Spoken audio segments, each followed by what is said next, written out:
for the links that they used over here at the Wright-Patterson. And then we talked about how they went through a generation of designs. Size-wise of the link, right now it's designed for 2 people. If this was the size of an actual Hummer, that's the size of the links. So it kind of compares, you get a kind of indication of how big it is. It's all derived from the same technology, the X-15.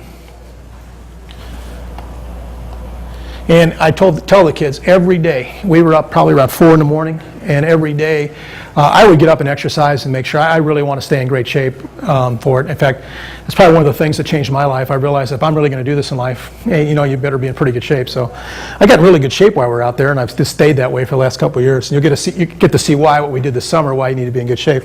But this is all of we had discussions about what was next, what we were going to do next, all that.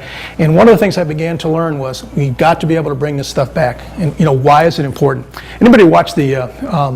I became a big fan now of great television programs like with the guys that do the physics. Anybody seen the program where the 3 guys are physics teachers? I don't want to give the name of the place. Okay, great television show. I think it's on CBS, Big Bang Theory. And there's guys in the Big Bang Theory that we sit in class and I actually bring that kind of stuff in and talk to the kids. What they're talking about is important to you. And the kids all go, Mr. Eck, why? I met Sherwin here out in, he is the head of the department for NASA Ames, and he is out there in the biotech division, okay? And one of the biggest things he does is talks about if there's a problem to be solved. This here is the test of how to recycle waste from the International Space Station. While we were out there, they were putting together the new toilet for the space station. And my junior high kids think the funniest thing or the greatest thing is how do you go to the bathroom in space? So when I came back with pictures of what the next generation toilet looks like, they were ecstatic. And so they were all asking, okay, how do we send samples and all that stuff? And I was trying to tell them they get plenty of things out there. But one of the things that I really wanted to bring back to them was this whole thing about hopes and dreams. And we can talk about that when I get done a little bit. But these are 2 of the things that he had out there that I took pictures of. The one on the left here is really unique. They use lemonade as a catalyst to force polluted water through a membrane, and it comes out as lemonade. It's good drinking water. The other one is a cell developer, and it's part of the system that's going to go to Mars. And what it is to design, it's designed to take a look at individual cells on the next rover that's going there. And what their hope is that they'll be able to synthesize and analyze right then and there is there life and what types of things are available. So we got to see both of these. And I tell the kids, if you look at the difference in technology. Here's a 5-gallon gas cap, and of course here's a multi-million-dollar machine. This is how it looks. He was putting one together that day. There's only a couple of them, and you really had to listen to everything Sherwin said, because one of the things he brought about is, okay, why is it important for us to develop these things? So obviously for the space program, we want purified water in space. We got to take things with us and all that. But also he brought up a point, if he had more of these available, it would have been really good for Katrina, being able to put one of these out there, drop them off the helicopters, let people pick them up, put water in it, put the purifier in it, go ahead and force it through. The kids would have good drinking water. So he spent a lot of time talking about practical applications of these. And there's another one. But this one was the amazing one. This is the 2 systems that go together. And these are the only pictures. These are the only 2 machines like it right now. I mean, this was the one we were very fortunate to get a chance to see. In fact, our guide was with us. That he doesn't show this to everybody, so he was really involved with education.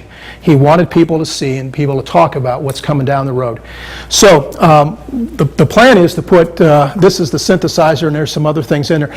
This would go on the rover, the larger scale one that's planned. And what would happen is they'd be able to analyze and get instantaneous information from the planet as they're looking for it.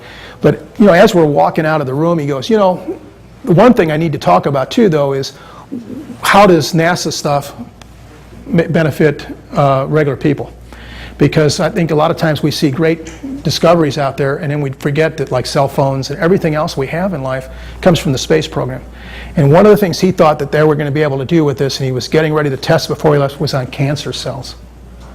And he felt that if he could identify life on Mars, he could take a look at cancer cells here and help with a cure for cancer. And when I talk to the kids about that, I really try to stress the fact that that's what happens. If you're going to learn to become something in the best in the world you're going to do, you've got to learn from the best. You've got to go out and continue to get your education. This is the suborbital science goals that we were looking at while we were there at the Ames Research Center. Now, what did we do this year? I just got back, I think we just talked, I got back like 10 days ago. That's me, and I'm learning how you're going to go in zero gravity. And we did this down in Florida. This was part of the wind tunnel testing. And when I heard wind tunnel testing, you all assume that mean little bottles, little models. No, they meant us. And it's a vertical wind tunnel. And you go in, and what was, the kids haven't seen this yet. And one of the conversations we're going to have is, okay, why am I floating and why is he not? And it goes to surface area. And one of the things I learned, as soon as you change your surface area, you drop. So I think at one point I kind of turned to kind of smile at the camera, and I slid down and I hit. And as soon as I hit, the instructor grabbed me and put me right back up, and I was flying again. And this is pretty good. I was going up to about 20 feet based on they would turn the fan on higher. So you go up to 20 feet, you go down to 1 foot. And it's a great simulation of what it's like to be like an International Space Station. And the kids, I've got some great videos for the kids with it too. And then we went to Embry-Riddle University. Embry-Riddle is probably one of the leading edge universities in the United States as far as trying to get in with NASA and space technology and things like that. We made some great contacts there. And of course, I tell the kids any chance I get a chance to fly. And we were going to talk about the change of heads-up displays and things like that. So I've got some videos of me actually flying the simulator. Where's Embry-Riddle? Embry-Riddle University is right near Daytona Beach. Okay, and it is a school designed for aeronautical engineering. They have a huge area for human spaceflight and human things. Yes, sir. And they have other campuses all over. Yeah, there's one in Arizona. I think there's 2 big campuses, one in Florida, one in Arizona, but they have branches all over the place. I believe there's one out in Colorado where I live. Right, yeah, and you'll usually find them where you find areas of flight. And but I was really impressed. I'm going to try to do some work with them here during the next school year on my list of things to do. This was the kicker. We leaped out at 14,000 feet. And that's me. And I jumped with a guy who was an ex-Royal Marine. And we did a tandem jump. And one of the things I was amazed with is how fast you fall. I mean, the whole thing that we did here was over it seemed like in seconds. The video of this is pretty funny because he's trying to remind me that at 6,000 feet we've got to pull the ripcord. And you could see that the ripcord already got pulled before I even realized we were at 6,000 feet. So. How high did you jump from? It's 14,000 feet. We leaped out at 14,000. There's a good picture of how high up we were when we went out. My daughter-in-law saw this on Facebook, and she said, "Dad," she goes, "probably the most exhilarating and scaring picture I've ever seen of you." And I said, "Yeah, that's pretty good." But it was really taught me a lot about myself. The reason I like talking about this one a little bit is when I talk to the kids in class, I'm going to talk to them about how to get past your fears. And how to, go ahead and be able to get out there and do what you want. Because you're fleeing out of an airplane at 14,000 feet, just sitting on there's a great video, I'm just sitting on the edge, and, we're rocking 1, 2, 3, and then we kind of did a somersault out, which was kind of fun. But it was pretty neat. A lot higher than I thought, a lot colder than I thought. You do that, you get spanked. Yeah. Then we went back to the Cape, and part of the things here is trying to remember. And one of the things I do want to talk to the kids about too is remembering where we came from.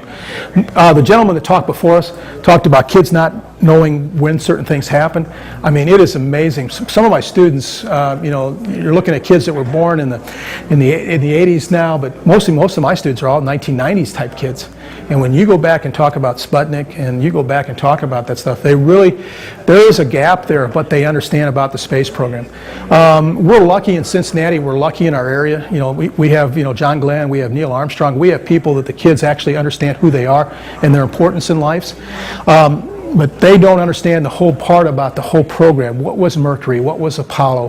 Where did the shuttle come from? Their life has just been the shuttle, and what's coming on next. So they're starting to get excited about that. So one of the things I wanted to take back is some pictures for them of what the Kennedy Space Center looked like and how things have changed. I mean, when you go down there, I was amazed that there was really the Apollo 1 launch pad there. All that kind of stuff is basically gone now. I mean, there's very small monuments there. There are some things that you can see of the original stuff, but most of it is gone. The neat thing about it, though, too, there's a new beginning. SpaceX just launched the Falcon 9 here recently. I'm very fortunate. One of the chief engineers, I had his nephew in class. Tim Buzz, I had his nephew in class. So when we were down there, we got to talk with him, and that's amazing to see another program just starting up, kind of like SpaceX and some of the others. So it's pretty neat. Now this was one of the most fun I had this summer, and if you get a chance, you need to kind of think about what you're doing if you're in Dayton. This is a replica of the Wright B flyer, and you can fly this anytime. I think they fly Tuesdays, Thursdays, and Saturdays. 3 days a week. 3 days a week. You can go to, it's Dayton Wright, Springboro. It's Dayton Wright Brothers Airport, I believe, and you can get a chance to fly it. I was amazed at the difference in flight characteristics between this and things I had flown in the Air Force. I've got the video, we'll show it to you very quickly. I flew it twice. The first time I flew it, we got caught a little bit in the wind, and my first thought was, oh dear God, please not the 5 o'clock news, because it was full wheel over and it was not moving, and we're drifting well off the runway, and I'm trying to keep it going, and all of a sudden it kicked over, and you see the wings come back, and it kind of lands really nicely. And I thought, wow, what a handful of airplane, which gave me a tremendous amount of respect for what the Wright brothers did. So we're putting a package together now for one of the first classes I think I'm going to teach this fall is going to be on the design process of the Wright Flyer, because this one is a little bit different than the original that had wing warp. This one actually does have ailerons on it, and that you can actually control a little better. But as far as elevator and as far as rudder control, boy, not what I expected at all. I had 3,000 hours of flight time. It was probably one of the moments where I went, oh my gosh, I have no control. And it was really trying to get that airplane back to the ground was going to be interesting. But of course, that's why the accident rates were probably so high in that airplane too. But this is a great experience. Yeah.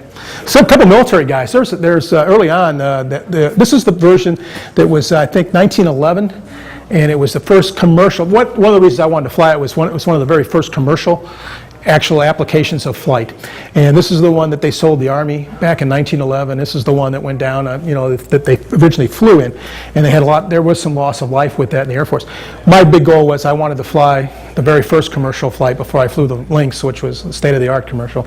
I just wanted it in my flight book. And the guys out of California are now talking about coming out here to see this, because I sent them a video. I said, hey, look, this is what it was like in 1911, and now in 2010 or 2011. I'm hoping it's the 100-year anniversary when I get to fly, because that would be neat. But so that's it, and I have that video, so I will talk about that in a little bit. Yeah, the simulator is going to be here tomorrow, Saturday, which if you get a chance, do that. That is a neat simulator to sit in and fly. That got my attention too. But this is what I do now for a living. I am a school teacher. One of the goals is for the Teachers in Space program is to put 200 teachers a year through the program. We're hoping within the foreseeable future, maybe in the next 5 years, there would be 4 teachers from every state that would come out to California. Or yes, sir. Where exactly is Milford? Milford, if you go south here to Cincinnati, we're on the east side of town. So 275 east, almost dead east along, not quite down by the river. So it's in the Cincinnati area. Right. Pardon me? 200. Our goal is for 200 teachers per year. Right now, we're going to, like I said, we're going to try to get to 10 as funding comes up. We're very anxious to hear the NASA appropriation bill just went through. There was some changes to it. The House version has not yet been sent through. So once all that gets settled and we see which way it's going to go, President Obama wants it to go more towards commercial space. And I think when you look at his goal, his is the lower orbit stuff to the space station should be a done by commercial people. And I think one of his things is like space. If you go down to SpaceX, one of the things you can see down there with the Falcon 9 is they have the Dragonfly capsule. And the Dragonfly capsule, I think it's either 3 to 7 is what they can fit in it. And they're looking at taking people to the International Space Station, supplying NASA the rides. And when you talk about it, the numbers are astounding. I think right now Russia is selling seats for 54 million for the flight, and SpaceX is looking at, a third of that.